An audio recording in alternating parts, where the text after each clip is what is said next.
Hey guys, God's Comic Brad Stine, and today we are going to discuss the destructiveness of lies and how they are used constantly to destroy freedoms of others while acquiring power for the elite. I won't lie, this one's going to be good. Come on in.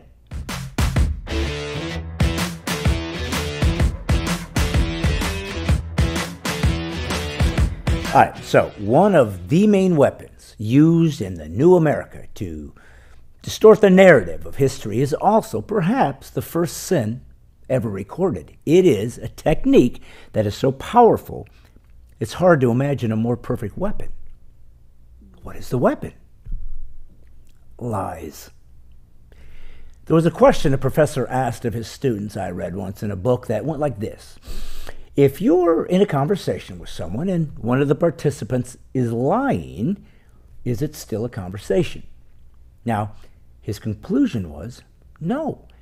But the reason, I think, is beautiful. He said no because the liar is withholding my access to reality.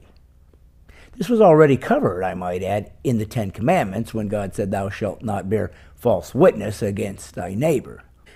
You see, just as the universe is able to maintain its extraordinary balance and function based on natural laws that God created, humans needed unaltered access to truth in order to further a conversation and, most importantly, reach clarity, revelation, and epistemology. For example, if I told you your house was going to catch fire tonight, and so you went ahead and hired movers to get all your belongings out of the house, paid for storage, and then got your family to safety, only to find out it was a lie, there were real consequences at stake.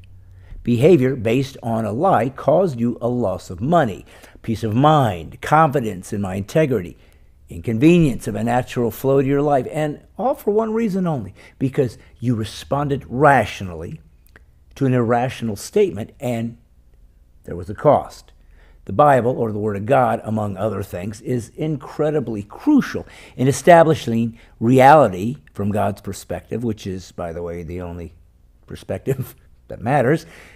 It's because of the Judeo-Christian worldview that the West as we know it was formed, and from that came, among other things, modern science, hospitals, charities, universities, and the concept of equal rights among all humans. But the Bible also states that there is an enemy that doesn't want this information promulgated, and that enemy, amazingly enough, is referred to as the father of lies. Let me give you an example of a lie that you may never have analyzed. How many times have you heard the phrase, religion is the number one cause of wars and deaths in human history? It's usually heard from atheists to malign religion as poisonous. So where did we get the idea that religion poisoned everything?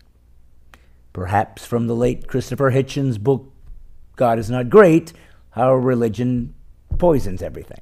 Now, look, we all have known religious people that were incredibly hateful and judgmental and self-righteous, and so to make the leap that religion is what made them that way isn't a difficult deduction to make, but there's a very important point I need to make if this is going to be of any assistance to you.